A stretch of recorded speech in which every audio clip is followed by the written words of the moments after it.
Voy a invitar ahora al general Juan Urbano Revilla. Él es director del Centro de Estudios Histórico-Militares del Perú, quien también nos va a hablar sobre lo que fueron los montoneros y la participación de las comunidades campesinas. Él es un destacado historiador, investigador, ha publicado varios libros también sobre la historia de nuestro Perú y de igual manera también con su conocimiento militar no ha dejado de lado la participación tanto de los militares como también de los campesinos y montoneros a nivel nacional. Un fuerte aplauso, por favor, para el general Juan Urbano Revilla, general delegado del Centro de Estudios Históricos Militares del Perú, que nos va a hablar sobre las comunidades campesinas y los montoneros en la independencia. General, por favor.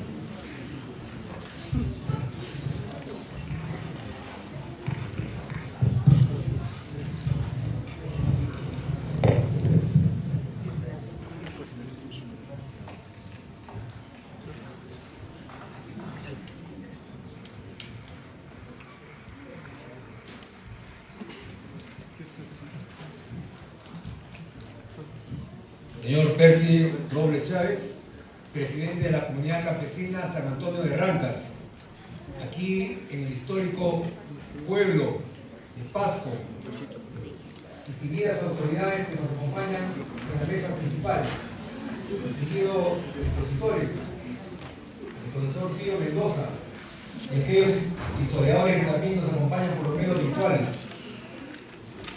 distinguidos profesores, alumnos, estudiantes, damas, caballeros, hombres y mujeres del pueblo de San Antonio de Rancas, distrito de Simón Bolívar. Para quien les habla, general de brigada Juan Urbano Revilla, como presidente del Centro de Estudios Histórico-Militares del Perú, constituye un honor y a la vez un deber, como hombre de armas y también hombre de historia, estar aquí presente en esta localidad de Rancas para rendir homenaje a tanto que hicieron aquellos que nos antecedieron durante aquellas gestas libertarias del Perú y América, y en particular un pueblo muy aguerrido como Rancas, que ha escrito páginas muy gloriosas en la historia del Perú y también en la historia de América.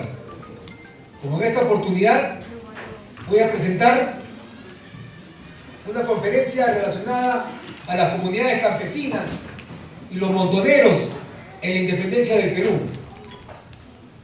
Esta presentación tiene por objeto plasmar el marco general del contexto de la independencia y en el cual se ubica la participación de Pasco y también de las comunidades campesinas de todos los alrededores de esta sierra del continente y del territorio peruano, para complementar también aquella extraordinaria presentación que nos ha hecho el profesor Pío Mendoza, de los cuales ha dado verdaderamente nombres, apellidos, cantidades de aprovisionamientos y otros más, que fueron producto del aporte de Rancas. Le vamos a presentar cómo todo ello encajó en el contexto general de la guerra. La siguiente diapositiva, por favor. El Perú ingresó a su etapa final de la independencia, pero la independencia del Perú no empezó con la llegada de San Martín. La independencia del Perú empezó inclusive, y la gesta libertaria del Perú empezó desde el rechazo a la conquista. Y entonces ahí tenemos hechos significativos, y ya los historiadores están poniéndolos en cuenta, desde aquellos ejércitos, por no mencionar otros movimientos, alzamientos, revoluciones, etc. Juan Santos Atahualpa, 1742, Tupac Amaru, 1780, los hermanos Angulo y Pumacahua, 1814. De tal manera que para 1820, cuando llega la expedición de San Martín, había una efervescencia por la libertad, efervescencia contra el sistema de dominio. Y ahí es donde tenemos la participación de tres regímenes. El primero con San Martín, a partir de 1820 al 22, después un tiempo peruano de la independencia, con la Junta Gubernativa y con el presidente José de la Riva Agüero, y posteriormente con la llegada de Simón Bolívar en 1823. Y este es el periodo de la guerra final de la independencia, que como dije no empezó aquí, empezó desde mucho más atrás. ¿Y dónde se vincula Paz con este periodo final de la independencia? La siguiente diapositiva, por favor. Aquí tenemos un resumen de todas las batallas que hubieron para obtener la independencia del Perú en su etapa final. Y podemos apreciar que desde el inicio, en la etapa o el tiempo sanmartiniano, está ahí en primera línea Pasco, en 1820, el 6 de diciembre, como muy bien se ha expuesto acá. Entonces, Pasco tuvo una participación primigenia, podemos decir que es el punto inicial de la batalla por la independencia, porque si vemos cuál fue la última, Ayacucho. Entonces muy bien podemos decir y titular nuestras conferencias en este periodo bicentenario de la victoria de Pasco a la victoria de Ayacucho. Ese es el camino largo de batallas, de combates que se tuvo que lograr durante 3 tiempos. El tiempo peruano, el sanmartiniano antes y luego el tiempo bolivariano. Y es en el tiempo peruano donde tenemos también 2 campañas importantes.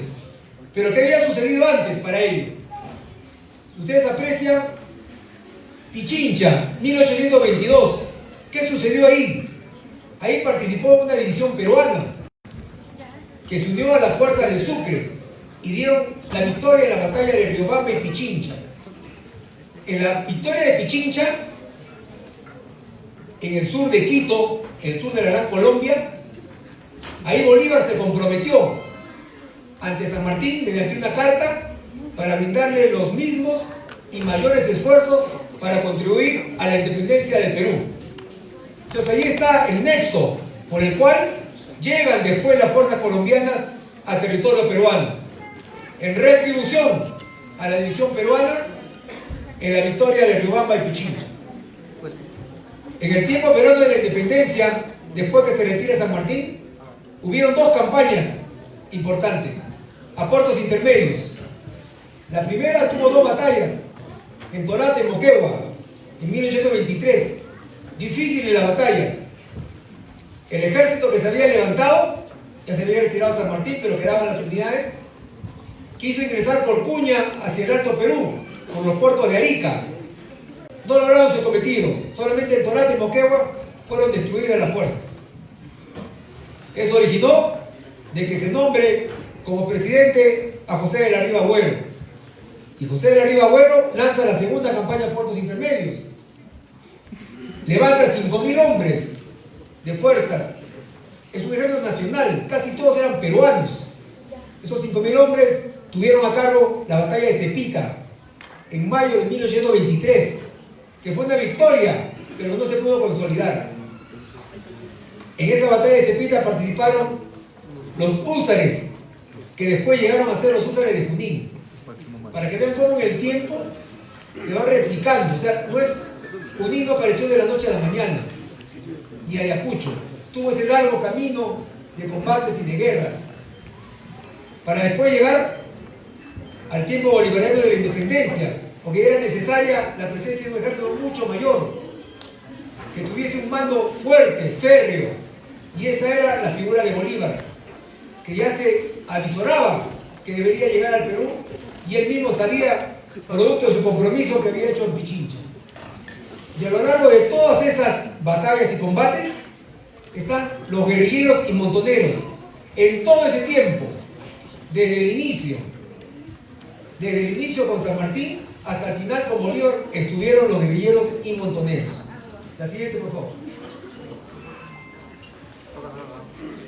¿Cómo estaban organizados los realistas? El virrey La Serna, en 1821, decide internarse a la sierra. ¿Y por qué decide internarse a la sierra el virrey La Serna? Primero porque desde que había llegado San Martín y los guerrilleros que se unieron a San Martín, son los guerrilleros quienes ahogan Lima. Se habían posesionado de todas las entradas a Lima, de la sierra de Guarochirí, de Canta, de Ollón. de Cañete, de todas esas sierras estaban posesionados los guerrilleros. Y en las conferencias de Punchauca, entre San Martín y el virrey La Serna, lo que piden los realistas es que se retiren los guerrilleros, que no lo dejaban, impedían sus suministros, etc. Gracias a los guerrilleros, La Serna después decide abandonar Lima y se interna a la sierra, ahí a Huancayo, con un primer núcleo, con Canterac y 8.000 hombres. Después La Serna se va hacia el Cusco, Cusco Puno con 2.000 hombres.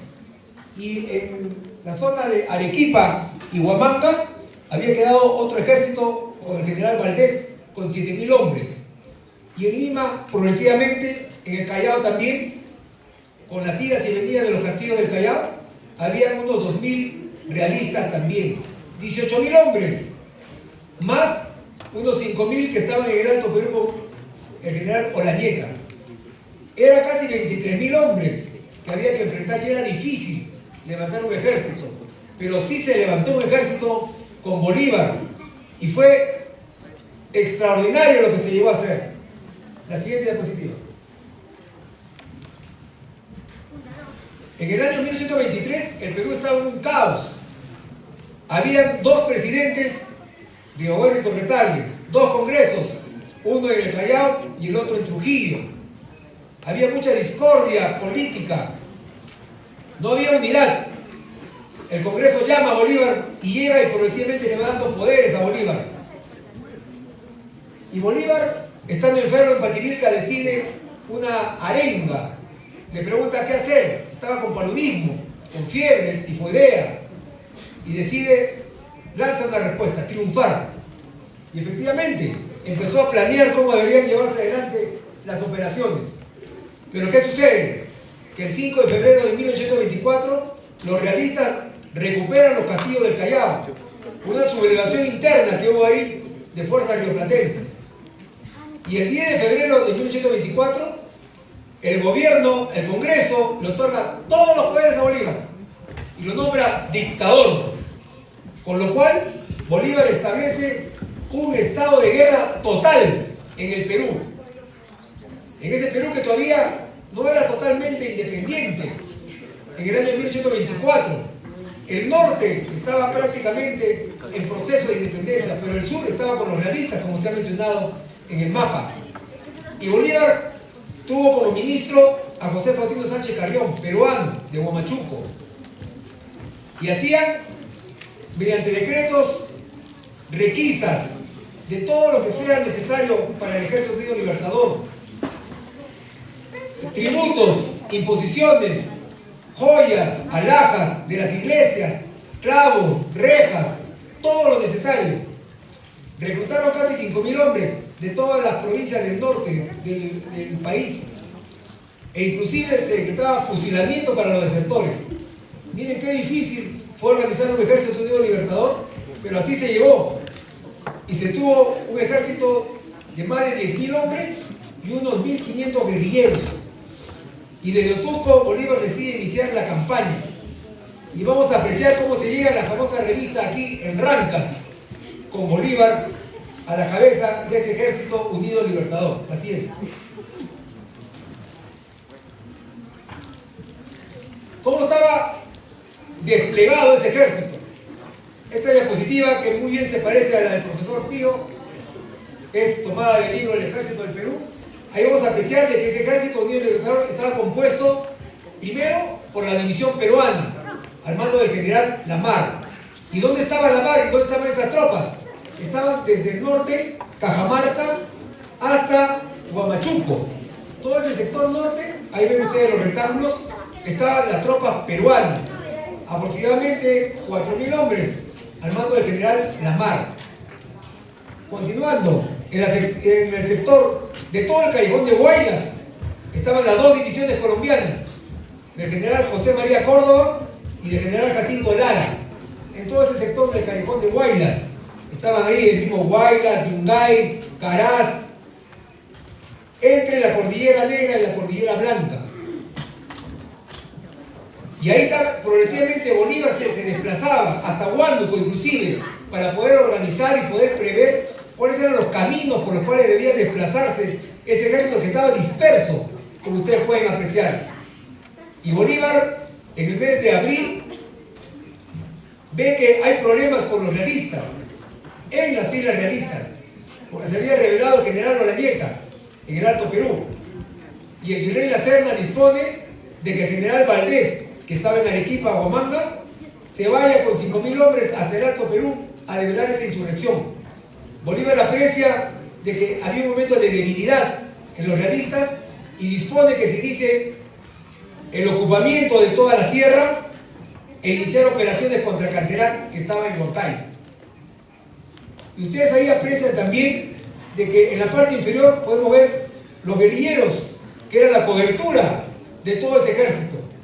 Ese ejército no podía moverse si es que no tenía las facilidades de los guerrilleros que distraían hacia dónde se iba el ejército libertador, que hostigaba permanentemente y que a la vez cumplían funciones de espionaje y de colaboración para ese sostenimiento de ese ejército. Desplazarse por toda esa zona no ha sido nada fácil. Los caminos tenían que preverse con anticipación y todos los abastecimientos tenían que estar previamente en los lugares a donde iba a llegar el ejército, bajo ese sistema que muy bien se ha mencionado hace unos momentos. Y veamos entonces cómo van llegando y convergen todos en Rancas.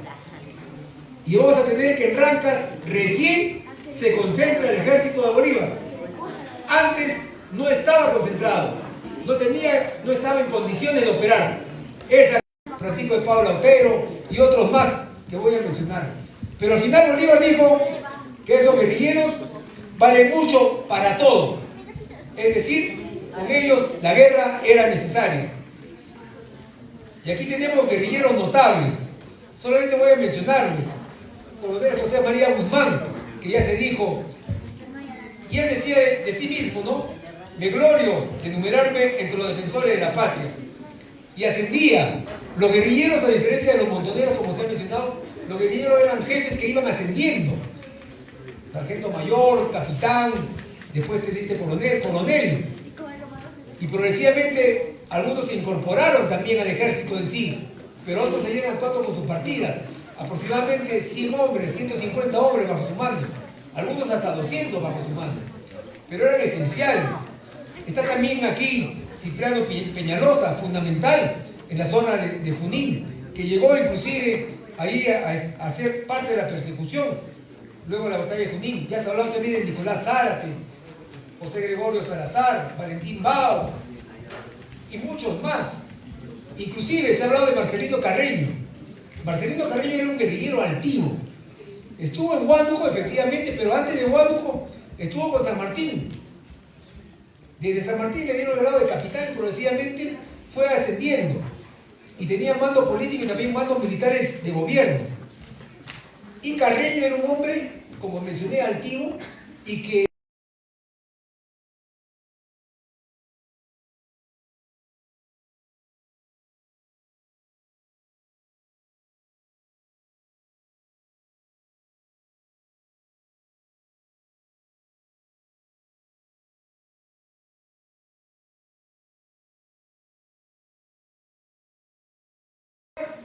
los guerrilleros estaban en contra de Bolívar, pero progresivamente fueron entendiendo que era necesario unirse.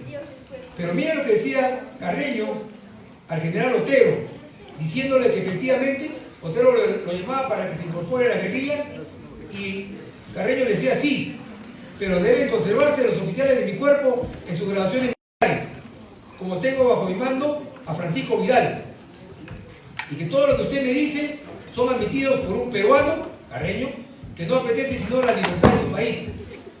Y que dice, los soldados que en el día sirven en mi cuerpo, soldados, pues son guerrilleros, ojo, deben ser sagrados. Están a las órdenes de su excelencia el libertador, Simón Bolívar. Y finalmente le dice, todo cuando usted me pone su nota es por el bien del Perú. Y a los solemnes juramentos que como peruano y amante de la libertad de mi país, tengo hechos. También aseguro que usted que si no concibiera este interés por la salvación de la República, ni la muerte, ni sus horrores serían capaces de atemorizarme, porque tengo carácter, este es señor, ni modo de pensar. Marcelino Carreño, Huánuco, 4 de diciembre de 1823. Los guerrilleros eran valientes. Los guerrilleros eran la expresión popular. Las montoneras, como muy bien se ha mencionado, son los pueblos en sí. Entonces, la participación de los montoneros y guerrilleros es la manifestación expresa del pueblo peruano por su independencia. Al final Bolívar lo tuvo que reconocer a Carreño como otros más y le dijo, mediante una carta, la República Peruana se gloriará siempre de contar a usted en el número de sus beneméritos defensores de su sagrada causa y que su conducta política está plenamente satisfecha.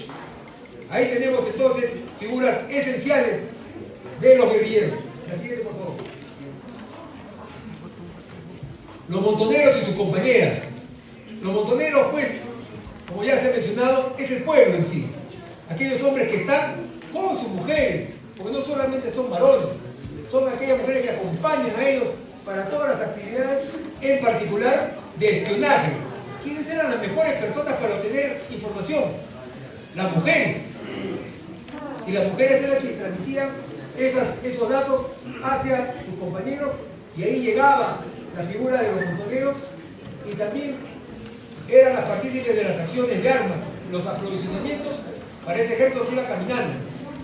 Ese ejército que hay que imaginarlo progresivamente, como lo vamos a ver. La siguiente, por favor. Aquí tenemos un resumen de todo el apoyo de los pueblos. Ya se mencionaban los cuadros, cada uno de ellos, pero podemos apreciar que fueron pues en productos agrícolas, las papas, el trigo, el maíz, el pan, galletas, que fueron fundamentales, las carnes de las reses, las llamas, el charqui, tocino, sal, etc. La champa, fundamental para lo que es el combustible. Todo ello fue necesario. Las ovejas, los carneros, las llamas participaron también en los transportes. Todo fue fundamental y fue un esfuerzo colectivo que era necesario que lo hagan así. Y miren cómo les decían para ello al coronel José María Guzmán el 30 de julio, o sea, días antes, le decía Pablo Otero que es muy probable que el ejército libertador pasará por la dirección que se encuentre usted, por la de Reyes. Por ello lo insta a reunir las provisiones necesarias, en lo cual deben colaborar todos los habitantes, hasta las mujeres, para reunir los elementos que puedan usarse como combustible para el fuego, en el cual se deberá calcular una cantidad de 14.000 hombres. Miren pues, todo estaba debidamente pensado para esos aprovisionamientos y la participación de hombres y mujeres. La siguiente. Aquí podemos ver en el gráfico cómo se va concentrando el ejército, primero en Cerro de Pasco, y de ahí cómo va pasando hacia Rancas, y después aquí en la parte inferior a Sacramento, el lugar donde va a pasar la famosa revista en Sacramento. Apreciaremos pues que fue fundamental ese paso para reunirse aquí ese ejército con todos los aprovisionamientos que se había indicado anteriormente. La siguiente, por favor. En Sacramento, en Rancas, fue tan importante esa revista general a las tropas. Todos tenemos aquí en nuestro folder que nos han entregado cuál fue la arenga que dio Bolívar hacia las tropas del Ejército Unido Libertador, que fue una arenga significativa. En esa arenga tenemos que además causó una conmoción fundamental porque levantó el ánimo para todos los soldados. El 1 de agosto la hizo los colombianos y el 2 de agosto las tropas peruanas. ¿Y qué dice Miller de esos soldados que estaban ahí en Sacramento? Yo le aseguro que los libertadores, tanto la infantería como la caballería, pueden presentar una revista militar en el campo de St. James y llamar la atención. Carta de Miller en 1824. Este es el resultado de una proeza militar, de transitar el ejército por territorios por arriba de 4.200 metros dispersos para unirse, de transitar por desfiladeros, de transitar por climas con frío, como hemos tenido en la actualidad, bajo cero en la noche y calor en el día, de llevar una tropa de infantería y la de caballería tenía que llevar su mula y su caballo. Qué difícil fue ese esfuerzo para llegar aquí a ese día memorable. Aquí es donde se inició las batallas finales por la independencia del Perú y América y de carácter mundial. Y de eso deben de sentirse todos muy orgullosos. La siguiente, por favor. Aquí vamos a ingresar de manera muy breve hacia la batalla de Junín para terminar y no emplear más tiempo. Pero es importante porque nosotros, a través de estas actividades, replicamos a nivel nacional todas las contribuciones y lo que se hizo para la batalla de Junín. En el mes de mayo tuve la ocasión de venir aquí a Rancas también y de haber estado previamente en Carguamayo, haber estado también en Loma Junín Punta, haber estado en Conocancha, en Diezmo, en Santa Bárbara de Carhuacayán, conociendo toda la ruta del Ejército Unido Libertador. Porque para aquellos hombres que hacen historia, y en particular para aquellos hombres que tienen el uniforme de la patria, es una obligación estar en el campo de batalla. Recorrer lo mismo que recorrieron los combatientes de la independencia, para poder darnos cuenta de tanto sacrificio y esfuerzo que costó estas batallas finales. Y aquí se aprecia pues cómo en esos días, el 1-2 de agosto, el ejército de Bolívar va del norte a sur y llega hasta Conocancha, mientras el ejército de Canterá va de sur a norte en los mismos días, los primeros días de agosto. Pero ¿qué sucedía? Canterá había cometido el error de no haber hecho nada durante toda la etapa previa de la preparación del Ejército Unido Libertador. Fueron varios meses que se había quedado inmóvil los realistas. Y hábilmente Bolívar decidió ir por la margen occidental del lago Chichaycocha, porque por esa margen estaba cubierto siempre por el río Mantaro. Fue el río Mantaro que le daba esa cubierta ante cualquier eventualidad de combate. Mientras los realistas escogieron el otro lado, el lado oriental, y no hicieron reconocimiento a los realistas. Eso fue un error. Entonces Bolívar decide, estando en Diezmo y en Conocancha, gracias a la información de los guerrilleros, decide dar batalla y cortar la línea de comunicaciones a los realistas, porque los realistas habían llegado primero a Carguamayo y de ahí Canterá había dispuesto que su caballería se vaya hasta Pasco aquí para observar a los patriotas, y se da cuenta de que ya los patriotas ya habían pasado de Pasco hacia el sur. Por eso la caballería realista regresa muy rápido hacia Carguamayo y de ahí hacia Reyes con mucha velocidad. Y el día 5 de agosto será un día memorable aquí para todas las fuerzas patriotas y en particular también a los que ayudaron, a los guerrilleros que contribuyeron. La siguiente diapositiva. Gracias a los informes de las guerrillas, Bolívar decide atacar a los realistas y cortar su línea de comunicación hacia Huancayo, como estaban en retirada. Mientras tanto, lo que había decidido Canterá era que su infantería continúe hacia Tarma y dirección luego hacia Huancayo, y creía que solo con su caballería era suficiente para enfrentar a las fuerzas patriotas de Bolívar, que Bolívar había adelantado en vanguardia a la caballería, que es la primera que llega a la batalla de Junín, a los campos de Junín. La siguiente. El 6 de agosto, a las 2 de la mañana, partió de Conocancha el Ejército Unido Libertador, a las 2 de la mañana. A las 10 de la mañana estaba cruzando el río Mantaro, con el agua hasta el pecho, las tropas. Imaginarse ese cruce, ese grabado de Cárvaro. Ustedes conocerán mejor que quienes hablan. Bajo la referencia del Consorbado, ahí, a esa altura de 4.200 metros cruzaron el río Mantaro para dirigirse y aparecer por Loma Junín Punta. Primero la caballería. Y era la división peruana la que estaba también con el mayor énfasis, porque pidieron ir adelante. Pero Bolívar le dijo que primero vaya la caballería, compuesta por la caballería colombiana, rioplatense y la peruana. No voy a entrar en mayores detalles, solamente mostrarles desde aquí fotografías y gráficos para que vean por dónde llegaron los húsares de Junín y al final cómo culminó esta batalla. La siguiente, por favor. Aquí pueden apreciar ustedes la parte inferior derecha, Loma Junín Punta y el Cerro Chacamarca. Y ahí está el pasaje, ¿no? La siguiente. Aquí están las estribaciones menores por donde ingresó la caballería patriota, 900 hombres, encolumnados.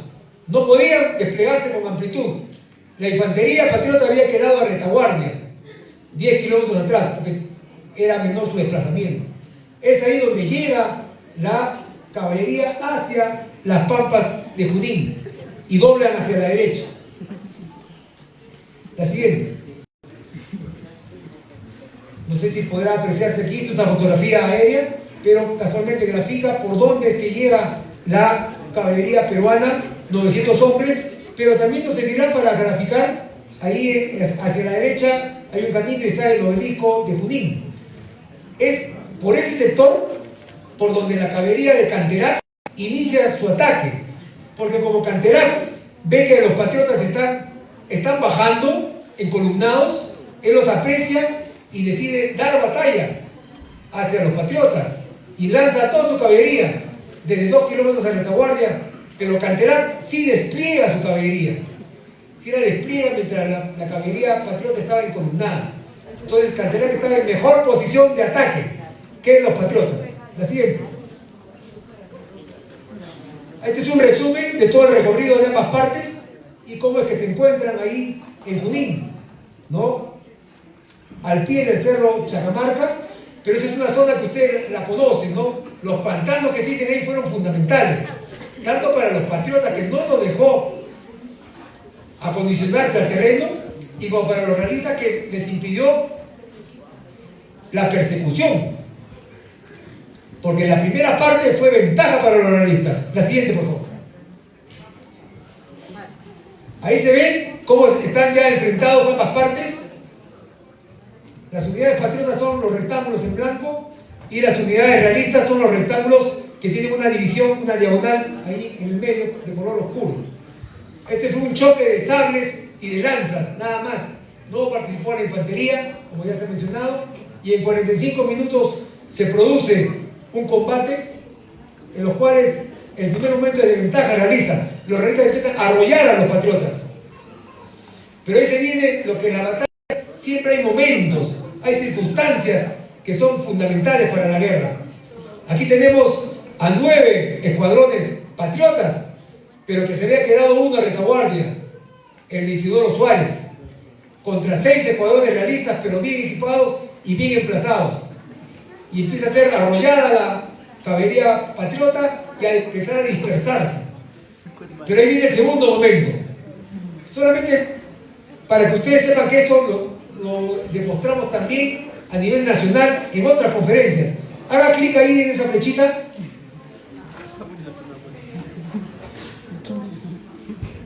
Ahí, esa flecha verde.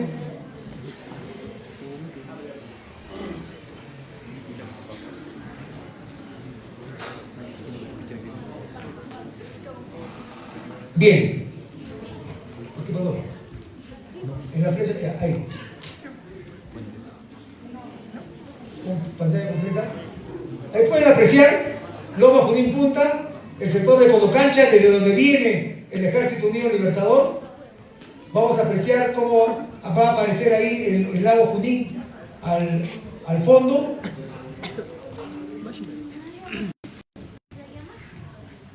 Estamos dando la vuelta a todo este campo de batalla. Ahí está el lago de Junín. Como progresivamente vamos a ver ya el Abra del Chacamarca, el cerro Chacamarca ahí aparece. De igual manera está el campo de batalla ahí, la ciénaga de los pantanos, ahí está el obelisco, desde allí donde atacan y aquí donde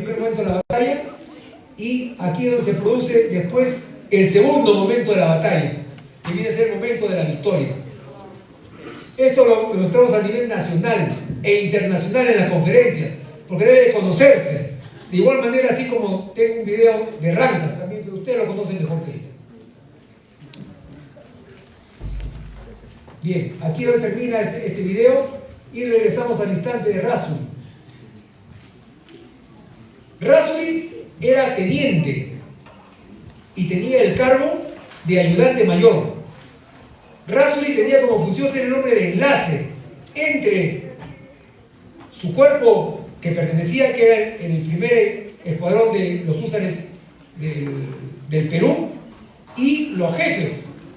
En ese entonces Bolívar estaba con la Mar y con los otros jefes en una loma un poco inferior a la loma Junín Punta, y cuando Bolívar apreció de que la batalla iba en derrota, se repliega Bolívar para reunirse con la infantería a retaguardia, y la Mar es el que queda ahí y le dice a Rasul en ese momento que salve la caballería. Rasul entonces se dirige hacia el campo de batalla, donde estaba sucediendo ya esa contienda final, donde Necochea había sido herido, había sido reemplazado por Miller. Miller está empezando ya a replegarse por la derrota, igual se estaban replegando los granaderos colombianos, y llega ahí Rasul y aprecia que los realistas se están dando el flanco y la retaguardia, lo estaban ofreciendo sin cobertura. Y Rasul lo que hace, no comete una desobediencia, sino que aprecia la situación y dice: es el momento oportuno de atacar. Mi coronel, es el momento de cargar. Y el teniente coronel Isidoro Suárez, con los húsares del Perú, su primer escuadrón, ataca, con lo cual convierte la derrota en victoria. Y empiezan a aplastar a los realistas, que se ven sorprendidos por un escuadrón que no había entrado en operaciones. Y de igual manera eso hace que aprovechen la fuerza patriota que se estaba replegando, Miller que se estaba yendo hacia lo que es Cajas, y los gran colombianos también vuelven caras, regresan, y entre todos dan una victoria contundente, derrotando a los realistas, que empiezan a tener la peor debacle de su historia. Y esa es la importancia de Junín, porque los realistas pierden. Si bien es cierto, las bajas no son tan numerosas, 350 por los realistas, 150 por el lado patriota, pero eso afectó tremendamente la moral de los realistas. Canterán de ahí empezó una retirada que fue una fuga, primero hacia Huancayo y después terminó yéndose, cruzando el río Pampas y cruzando el río Apurima. Semanas en las cuales se retiraba, se peleaba con sus jefes, con Maroto, que decía que hay que plantarse y pelear con la infantería de Maroto contra los patriotas, que la persecución estaba a cargo de los montoneros. Ahí estaba Cipriano Peñalosa, Marcelino Carreño y otros más. Los realistas perdieron 400 caballos, 3.000 hombres con las deserciones a lo largo de toda esa retirada, que fue una fuga desastrosa. Entonces, he ahí el gran mensaje y la gran victoria de Junín, preludio para América, que las fuerzas realistas se desmoralizaron totalmente, mientras los patriotas tuvieron la moral totalmente elevada para continuar el camino de la victoria. García Camba, que era el español que estuvo ahí presente, decía, ¿no?, que parecía un sueño, que aquella valerosa caballería realista había sido derrotada por tropas que ellos consideraban todavía nobles, como la de Rasul y todos los que participaron en la batalla de Junín. Termino entonces con las siguientes últimas diapositivas. Hubo repliegues de 126 días entre Junín y el Cusco. Todo ese fue el escenario siguiente de operaciones. Los realistas cortaron los puentes incaicos que eran de mimbre, y cortaron también el puente de Escuchaca, de Calicanto, para poder protegerse. Y después, bueno, los realistas también hacen la contraofensiva con la Serna, pero eso ya es un capítulo de la batalla de Ayacucho. Sin embargo, hasta ahí, hasta la cortadura del río Purímac, llegaron los guerrilleros, los montoneros, todos los hombres que participaron en Junín y que partieron ¿dónde? En Pasco. Y los patriotas ganaron todos sus territorios, de Jauja, Huancayo, Huánuco, Ayacucho, Huamanga, todo eso lo ganaron para el control político-militar de las fuerzas patriotas. La siguiente, por favor. Entonces, como unas consideraciones finales, presento a ustedes, pues, de que con el riguroso estado de guerra formado a inicio de 1824, con Simón Bolívar y José Joaquín Sánchez Carrión, se logró, pues, superar la incertidumbre del año 23 para formar la mayor arquitectura militar para la independencia. Y en este último proceso en particular, la contribución de los pueblos y las guerrillas, hombres y mujeres, fue permanente en la gesta libertaria, como dije, desde San Martín hasta el final. Fue fundamental para el sostenimiento del ejército unido libertador durante su preparación y concentración en Rancas, para iniciar la ofensiva y la campaña final de 1824 frente a los experimentados contingentes realistas, cuyos jefes eran notorios hombres de guerra. La participación, pues, de todas estas acciones de los pueblos y de las localidades llevan al triunfo de Junín y deben tener un lugar muy particular en la historia del Perú. Es motivo de orgullo para la identidad nacional de los pueblos, para las localidades como Rancas y tantos más en ese derrotero que hemos pasado en Cochamarca, en Diezmo, en Hóndores, en Santa Bárbara de Carrojayán, en Cochamarca, Conocancha, son todos esos sectores, Carguamayo, Reyes, todos deben de sentirse orgullosos. Y yo, a través de estas palabras, la siguiente, por favor, felicito a todos ustedes porque son dignos herederos de la pujanza de los hombres y mujeres, montoneros, guerrilleros y todos quienes participaron y contribuyeron para las victorias finales de la independencia, primero en Junín y después en Ayacucho. Por su atención, comparto el lema del Centro de Estudios Históricos Militares del Perú para que sirva de guía en nuestras acciones por el Perú y nuestra historia. Y lo hacemos con la espada y con la pluma. Muchas gracias.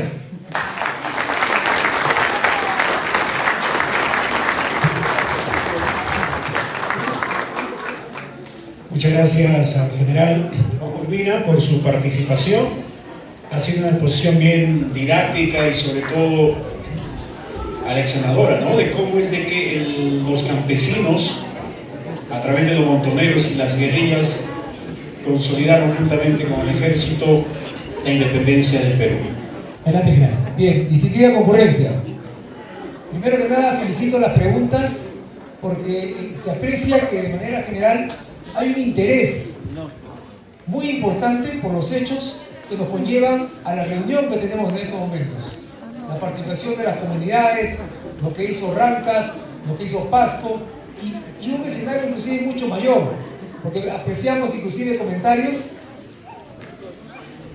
de carácter internacional y eso significa de que aquí hay personas muy preparadas y yo respeto a todos ustedes y los felicito por ello.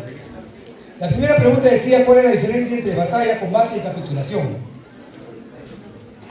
La batalla y los combates son hechos de armas, acciones de armas. La capitulación no es una acción de armas. Si vemos entre batalla y combate cuál es la diferencia, en una batalla es una acción de armas en los cuales entran en acción efectivos de una mayor magnitud. Pelean un ejército contra otro ejército. Pelean unidades de las tres armas: caballería, infantería, artillería. Combate es una acción de armas de menor magnitud, inclusive muchas veces imprevisto. Normalmente sucede cuando se encuentran dos contingentes de menor magnitud que un batallón, una compañía contra otra compañía, que se encuentran en un momento dado en diversas circunstancias. Si ponemos un ejemplo de cada una de ellas, batalla de Ayacucho, nadie tiene ninguna duda que es batalla de Ayacucho. Combate, por ejemplo, los primeros combates cuando llega San Martín al Perú, hay combates en Nazca, Palpa, Acarí. Pequeños grupos adelantados de caballería que van y se encuentran contra los otros realistas que defendían una parte de una guarnición, sin un plan de operaciones previo. Ese es un combate. La batalla, al contrario, tiene un plan de operaciones, un ejército se dirige hacia otro para poder entrar en la acción decisiva, que es un combate. Por ello, la batalla de Junín, si bien es cierto, son las caballerías quienes se enfrentan, pero cada uno de ellos, cada ejército se dirigía en búsqueda del otro para entrar en operaciones. Por eso que Junín es batalla de Junín. Y tantas más. Pasco igual. Pasco es parte, por ejemplo, de la expedición de Álvarez de Arenales. Y así podemos encontrar diferentes ejemplos. La capitulación es más bien un documento en el cual se aceptan las condiciones del vencedor y del vencido. En el caso de la capitulación de Ayacucho, por ejemplo, quien hace el documento son los realistas. Y es la Fuerza Patriotas quien acepta las condiciones y pone también algunas consideraciones aparte. Por eso es que ustedes van a poder apreciar, si leen la capitulación, entrega las armas y no volver a utilizarlas, ofrecen los realistas y los patriotas dicen aceptado. Y en otras ponen otras consideraciones. Eso en cuanto a la primera pregunta. La segunda pregunta ya la respondió el profesor Pío Mendoza sobre Jerónimo Góra. La tercera hablaba sobre si Sacramento existía y cuál era la relación con Rancas para el momento de la guerra de la independencia. Sacramento sí existía. Sacramento está, el nombre Sacramento lo menciona Miller, por ejemplo, en sus memorias, y existe y hace referencia también. La característica de Sacramento es muy parecida en la actualidad. Existían muchas haciendas alejadas, existía ganadería y era casualmente esa la principal característica que tenía Sacramento. ¿Qué más? En cuanto a si Bolívar era el hombre de las retiradas, según lo que decía la apreciación de Marx. Bolívar era un personaje de talla internacional. El Bolívar que llega al Perú es un Bolívar que tenía ya más de 10 años de guerra en la independencia de Nueva Granada. Es un hombre que conocía victorias y derrotas. Es un hombre que era admirador de Napoleón, pero a la vez detestaba la coronación de Napoleón como emperador. Bolívar era un militar que tenía esa experiencia y a la vez era un gran político.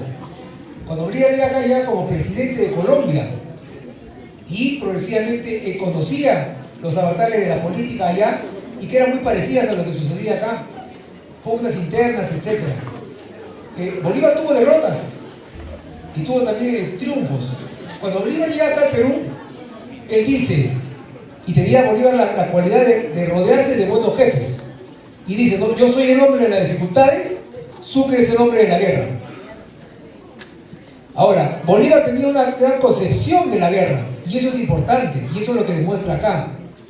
Pero a la vez, como los grandes militares se fijan en los pequeños detalles. Igual que Napoleón, por ejemplo, que se fijaba hasta cómo debían vestir sus hombres, los soldados, la caballería, etcétera, etcétera.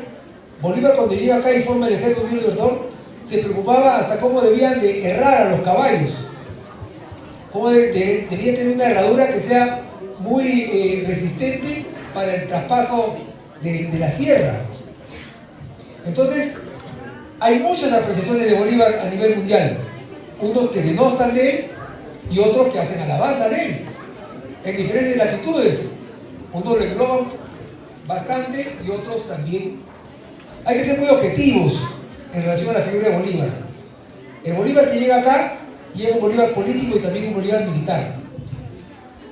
Me voy a restringir a hablar de Bolívar militar. Él tuvo el mérito de organizar el Ejército Unido Libertador y de conducir la guerra. Su cargo era director de la guerra. A la vez, también él preveía, era presidente de Colombia, Y el Bolívar le escribe a Santander que está acá en el Perú también por asegurar la libertad de Colombia y la independencia del Perú. O sea, eso hay que entenderlo también en el contexto americano.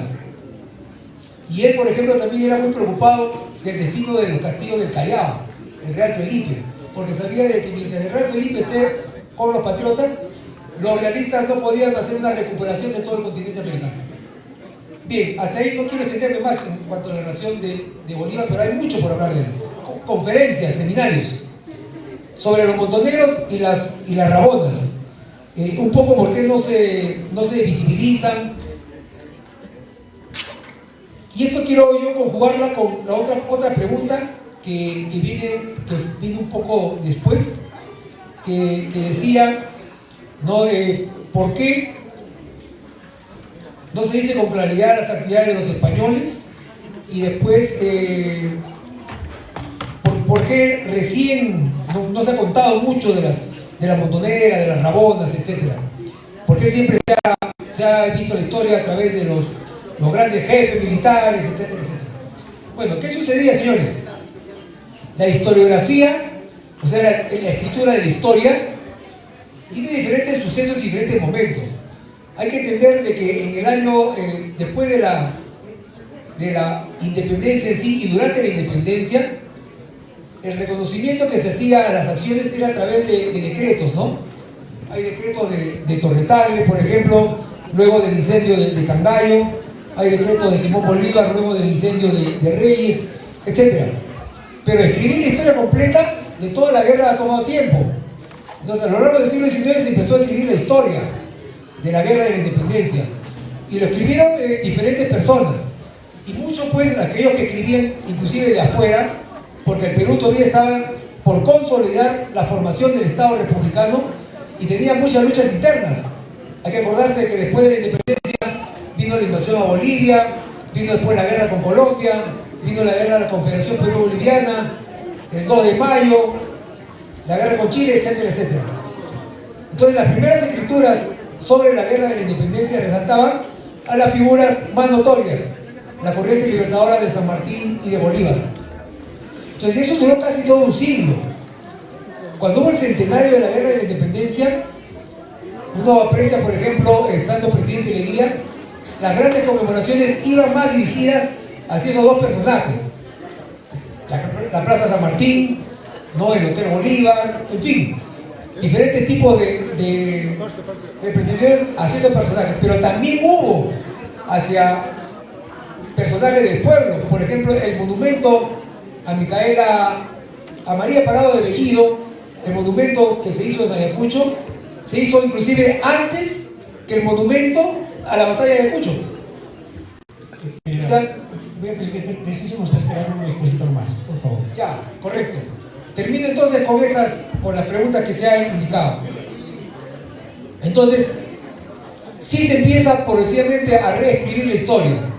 En el sesquicentenario sí se da mayor énfasis a las figuras de Tupac Amaru, por ejemplo, y también se empieza a dar figuras al relieve de las montoneras y las guerrilleras, de los guerrilleros. Sí es posible, inclusive ahora estamos en eso. Más que nunca antes, ahora se tiene que reescribir la historia con la participación de estos personajes. Quisiera abordar más las preguntas, pero el tiempo es bastante importante y solamente quisiera terminar con decirles, pues, de que efectivamente se debe clarificar la acción de los realistas. Hubo bastante destrucción, saqueo, sacrificio por parte del pueblo, y casualmente eso es también como contraposición que el Perú, el virreinato, no fue nunca un escenario de paz y sosiego. Hubieron también alzamientos, revoluciones, movimientos contra ese dominio, y por ello también durante la etapa final de la independencia hubieron la participación del pueblo a través de las guerrillas y las montoneras. Hubo presencia, hubo rechazo hacia todo ese dominio virreinal, e inclusive hubo ese rechazo y participación antes de la llegada de las corrientes libertadoras. Entonces tenemos que escribir mucho más sobre lo que hemos hecho nosotros mismos, los peruanos, por nuestra propia independencia. Muchas gracias. Gracias, muchas gracias, señora urbano, vamos a Alan Gora Trujillo, la cual nos está haciendo presente un recordatorio para el general Juan Urbano Revilla. Con toda nuestra estimación y cariño general, queremos entregarle ya para que deje de ser militar y se vuelva montonero de Rangas. Al general Juan Urbano Revilla le agradecemos por tener esa historia en los altos estudios de nuestra Policía Nacional, del Ejército Peruano, tener todo ese historial, ¿no? y impartir con todos nosotros. Le hacemos entrega un poncho característico de campesinado de San Antonio de Rancas. Don Alan Gora, que es presidente del directorio de COSER, la empresa comunal de Rancas, hará la colocación de poncho para que nos acompañe en la caminata también. Vamos a hacer la caminata el 1, 2 de agosto. Muy bien, muchas gracias, general Juan Urbano Revilla, por su presencia aquí en la historia de Comunidad Campesina de San Antonio de Rancas. De la misma forma, le vamos a entregar un producto que se está elaborando acá en la planta industrial de lácteos de la Comunidad Campesina San Antonio de Rancas, el queso La Ranqueñita, que no solamente se comercializa acá en Rancas, en Pasto, en Lima, y este producto ha salido ya del mercado nacional a España y otros países más. Le entregamos el producto queso ranqueño.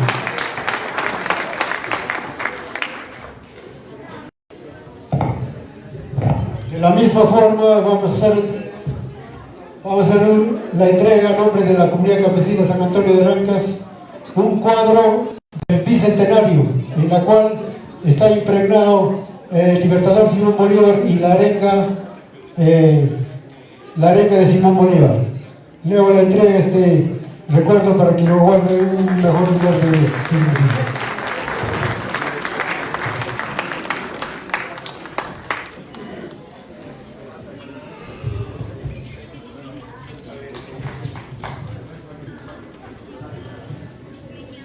Distinguida concurrencia, autoridades de la Comunidad Campesina San Antonio de Rancas, su presidente, señor alcalde, señor subprefecto, señores miembros del gobierno regional, damas y caballeros todos. Agradezco la gentileza que han tenido ustedes de invitarme a este evento, pero sobre todo por darme la oportunidad de tener el alto honor como soldado del Ejército del Perú, de estar aquí donde fue el punto de partida de la victoria del Ejército Unido Libertador. Sin la concentración de Rancas no hubiera sido posible consolidar la independencia del Perú y América. Agradezco la gentileza de todos estos productos, en particular este poncho, que para un soldado es también llevar el uniforme del pueblo, porque el ejército es el pueblo y el pueblo es el ejército. Los soldados son también guerrilleros. Los soldados también, al provenir del pueblo, han provenido también de montoneros. Ahora nosotros, con el orgullo de llevar el uniforme del Ejército del Perú, que lo llevaremos hasta el fin, será nuestra mortaja el último de nuestros días, sumo con honor esta prenda tan significativa de la comunidad de Rancas, y con la cual agradezco y le digo a ustedes que son los portadores de un Perú mejor. Siéntanse orgullosos de lo que son, escriban su historia, pero no se amilanen, han hecho mucho, y estoy seguro que esta juventud que está acá compartiendo con nosotros hará mucho más, y celebrarán los 250 y el tricentenario, y por mucho tiempo más adelante. Gracias. ¡Viva Rancas! ¡Viva el Perú! Gracias. Voy a invitar acá. Muy bien, muchas gracias. Voy a invitar ahora al alcalde de nuestro distrito, a Jaime Celada Chamorro. También tiene presentes que hacer a nuestros invitados de hoy, a nombre de nuestro distrito. Don Jaime. Ahí está el micrófono, por favor. Mi general muy agradecido por su participación y reciba un recuerdo de nuestra municipalidad estatal de Simón Bolívar. Un recuerdo que es nombre que representa al hombre del campo, mi general. Muchas gracias.